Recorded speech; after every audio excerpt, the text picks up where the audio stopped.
Well, thank you very much, Gisle. Don't believe him, please. Start. The first thing I want to say, I'm not the people in Spain I know more about this, but I'm really interested about this because we have seen a kind of new sensitive in the role of the architects from the last 5 years, coinciding with the economical crisis. And I think it's not only because architects should look for new ways of develop the profession, but also because they are also interested in respond to the social needs that we have now. This is a brief background. What happened in Spain in the past years is this. We have streets going nowhere because of speculation and corruption. We have skeletons of buildings abandoned because there's no money anymore to finish them.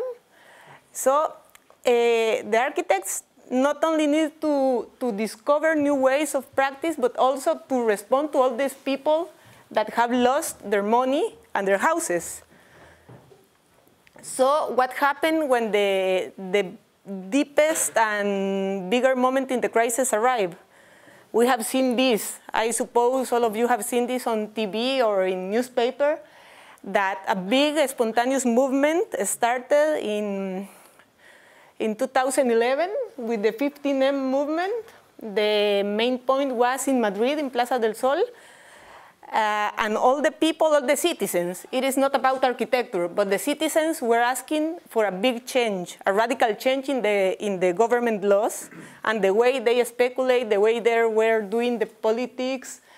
And what happens after that? That in different cities, this is in Seville, this is in Barcelona, so you can see the same spirit in every city of Spain, but after the first days of big manifestations, the citizens start self-organizing. We have this kind of libraries.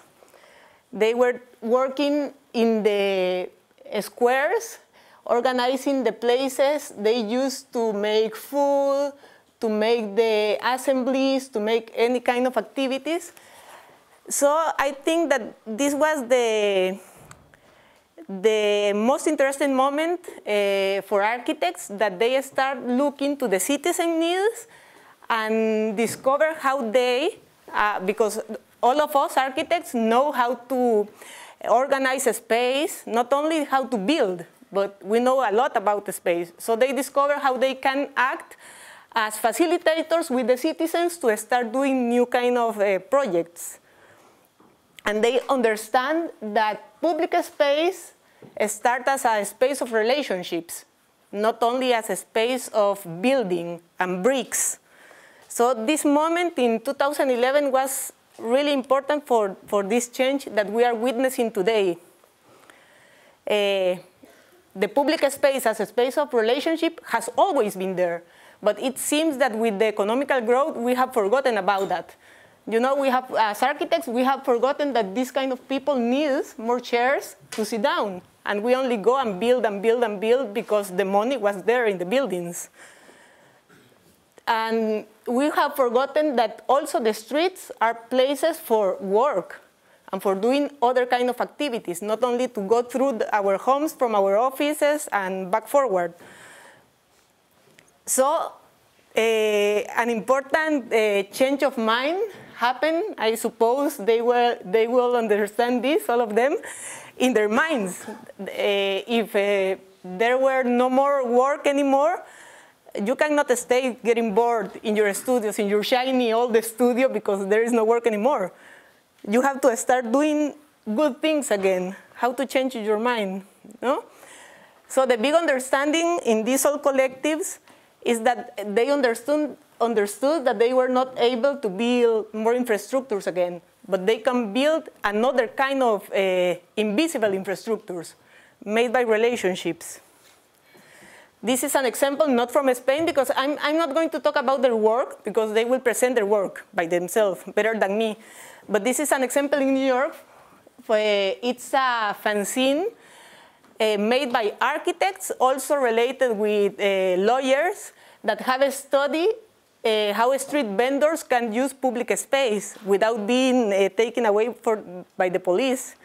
So you can see how the architects that know about measures, about laws, about the space can act in another kind of way, not only building.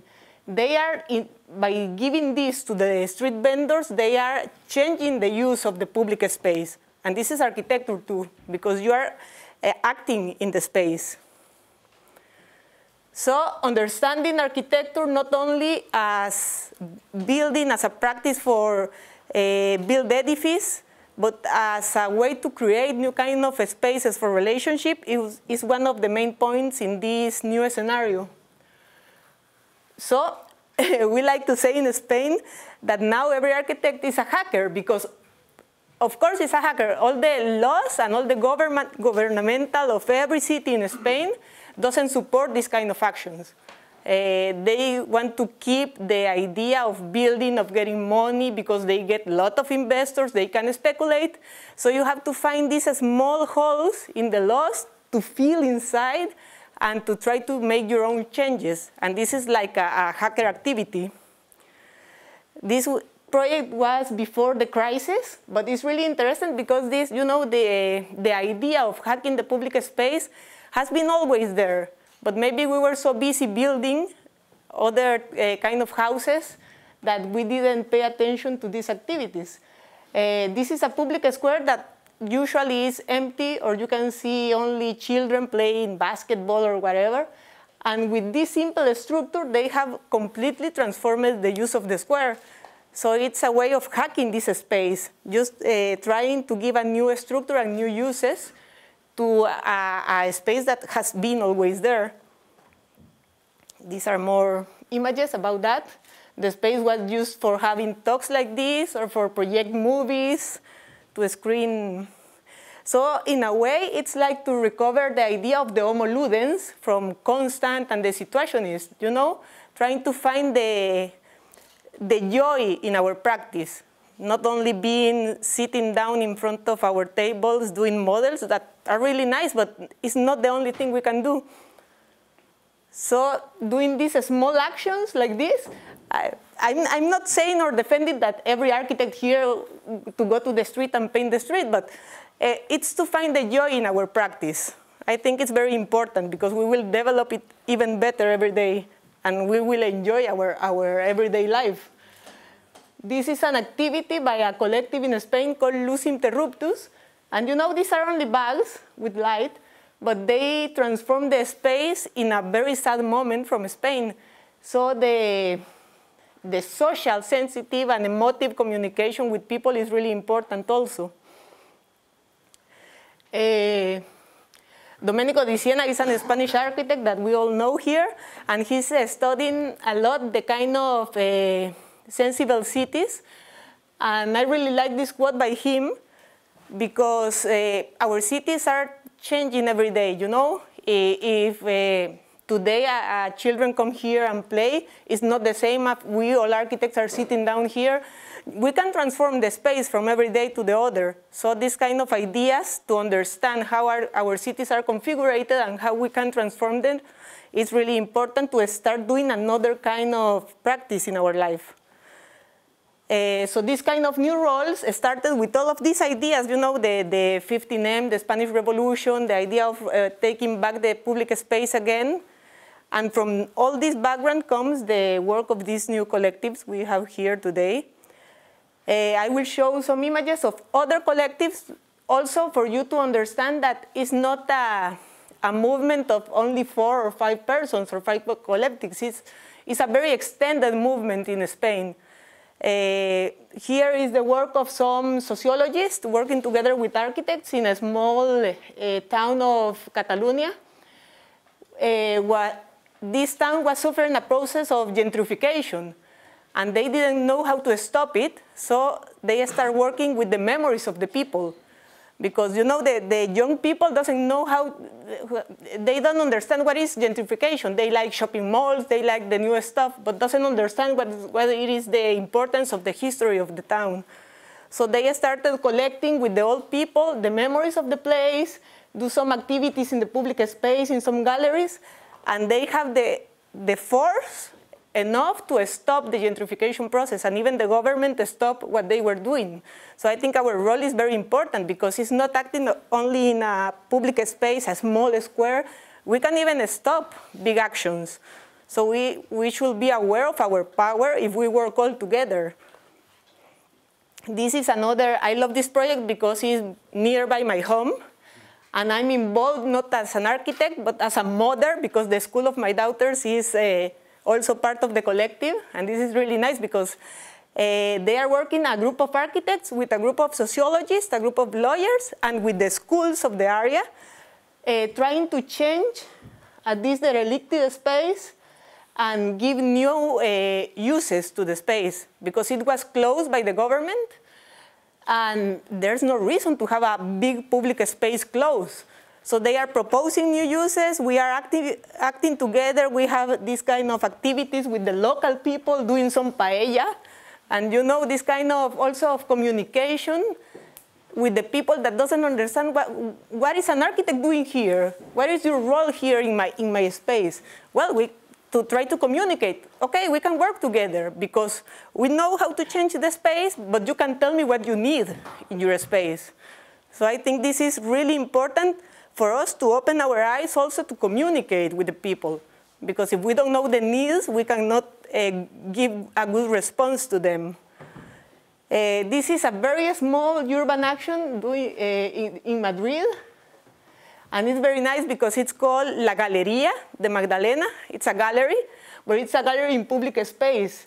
And what I really like of this is they do simple stuff, very cheap. They don't expend a lot of money, but they provoke the people of the neighborhood to start talking together. Because you know, when you have economic growth, we forgot about our neighborhoods. We leave our house, we go to our work, we only say, good morning in the elevator, and that's all. So to have the opportunity again to have a conversation in front of a portrait, I want this, no, it's mine. These kind of interactions give new life to the public space and make you value it again. But of course, I don't mean that all of us can survive, economically survive, only by doing these spontaneous actions. So I want to show the work of other architects that are working like all of us do. You know, you can see the tables here, participative process, doing workshops, but in a more open form. Because the people who is here are not architects only. We have architects, artists, sociologists, anthropologists, and they are proposing big projects. So it's not that I'm defending, okay, let's do only small actions and money will come from heaven. No, we can learn from all of this and organize ourselves and try to find new roles and new ways of do our work. How to transform this graffiti to this architectural propose. This is what we are talking about here. And this is what all these groups are going to explain us. You know, how they can interact from people, how they can learn from the citizens, and how can we, as architects, give the response they need. How we can interact with the tools we know. We all play, I suppose, everybody here played with Lego when we were kids. We know how to use blocks to do models. So how can we interact with the people who will inhabit these buildings and give them the opportunity to become part of the design of their home? So I think this all this range of activities that we can work all together are represented here in the wide range of people we have. So now I think it's time to give them the voice and be sure that we can act in the street. We don't have to be afraid because we are very passive. Gisle was saying that architects here are very lazy. I don't think so. We can try to think and not stay without imagination like institutions do, because we are small independent persons and independent architects. So we are able to imagine, not as institutions do. So this is all. I think the answers that you can give me will become later after the other talks, and I give the voice to Zuluark Basurama. La col? I don't remember. Okay. So this is just the framework, so you can understand.